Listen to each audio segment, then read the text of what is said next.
एक जंगल था जिस पर शेरनी और शेर राज किया करते थे। शेर की ताकत के आगे बड़े से बड़ा जानवर सर झुकाया करता था।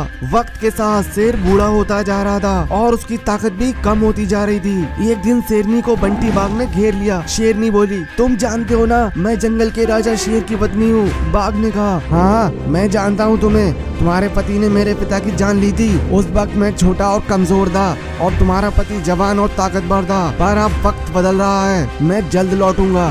ये बोल बाघ वहाँ से चला गया। शेरनी ने ये बात जब शेर को बताई तो शेर दुखी मन से बोला, अब मेरी बूढ़ी हड्डियों में पहले जैसा दम नहीं रहा। काश हमारा कोई बच्चा होता जो हमारे बाद राजा बन के जानवरों की सेवा करता। इसी तरह इनकी बातें होती रही। एक रात दोनों सो रहे थे, तभी शेरनी को सपना आया। अगले दिन शेरनी बोली, महाराज कल मुझे सपना आया था, हम पहाड़ी वाले देवी के मंदिर में चलकर बच्चे के लिए प्रार्थना करेंगे। वो भी तो एक माँ है, क्या पता हमारा माता पिता बनने का सपना पूरा हो जाए। इसके बाद दोनों माता के मंदिर में आ गए। काफी देर तक दोनों मन्नतें मांगते रहे और फिर अपने घर को लौट आए। जल्द ही शेरनी गर्भवती हो गई थी। शेर की तो खुशी का ठिकाना न था। शेरनी ने एक प्यारे से बच्चे को जन्म दिया। शेर बहुत खुश था। शेर ने कहा, मैं आज बहुत खुश हूँ, मुझे मेरा उत्तराधिकारी मिल गया है। शाम को शेर नदी पे पानी पीने गया हुआ था।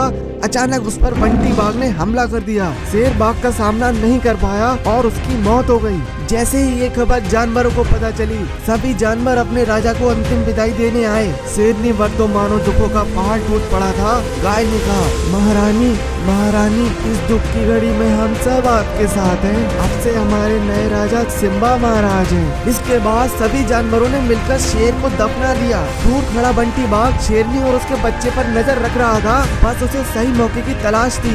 बाघ अपने चेलों से बोला, दोनों चेलों मैं थोड़ा आराम करके आता हूँ, तुम शेरनी और उसके बच्चे पे नजर रखो। दोनों चेले उल्लू की तरह रात तक नजर गड़ाए हुए थे। अचानक कहीं से एक शक्ति आई और सिम्बा शेर के अंदर समा गई। जब सुबह हुई तो शेरनी के साथ सभी जानवर हैरान थे। सिम्बा अब बड़ा और ताकतवर हो गया था। शेरनी समझ गई, ये माता का वरदान है, माँ की लीला माँ ही जाने। इधर जब बंटी बाघ को ये बात पता चली तो वो तिलमिला उठा और